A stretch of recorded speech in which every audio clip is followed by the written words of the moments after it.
चतुर्विधा भजन्ते माम जनः सुकृतिनोऽर्जुन आर्तो जिज्ञासुरर्थार्थी ज्ञानी च भरतर्षभ। अर्थात, हे भरत श्रेष्ठ अर्जुन, 4 प्रकार के पुण्यवान लोग मेरा भजन, मेरी भक्ति करते हैं। 1 आर्त यानी दुखी, दूसरा जिज्ञासु यानी जिज्ञासा, तीसरा अर्थार्थी यानी धन चाहने वाले, और चौथा ज्ञानी। ये श्लोक उन 4 श्रेणियों के लोगों का वर्णन करता है जो किसी न किसी कारण से भगवान की ओर मुड़ते हैं।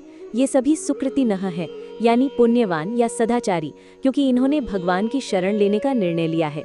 1 आर्तः, ये वे लोग हैं जो किसी दुख, बीमारी या किसी बड़ी विपत्ति में फंसे होते हैं।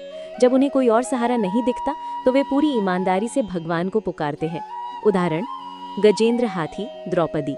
दूसरा जिज्ञासुः, ये वे लोग हैं जो भौतिक दुखों से परेशान तो नहीं हैं, लेकिन वे जीवन के गहरे प्रश्नों का उत्तर खोज रहे हैं। वे जानना चाहते हैं, ईश्वर क्या है, मैं कौन हूँ, इस संसार का रहस्य क्या है। इस जिज्ञासा के कारण वे भगवान की ओर मुड़ते हैं। उदाहरण, शौनक आदि ऋषि। तीसरा अर्थार्थी, ये वे लोग हैं जिन्हें धन, संपत्ति या किसी अन्य भौतिक वस्तु की आवश्यकता होती है। वे जानते हैं कि भगवान ही सब कुछ देने वाले हैं, इसलिए वे अपनी भौतिक इच्छाओं की पूर्ति के लिए भगवान की पूजा करते हैं। उदाहरण, ध्रुव महाराज प्रारंभ में।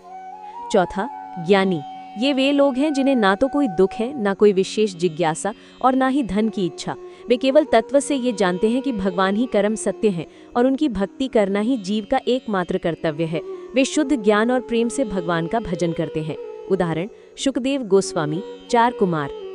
श्लोक का सार, कृष्ण इन सभी को स्वीकार करते हैं। भले ही पहले 3 किसी स्वार्थ से प्रेरित होकर आते हैं, लेकिन वे बुद्धिमान हैं क्योंकि वे अपनी जरूरतों के लिए सही जगह यानी भगवान के पास आए हैं।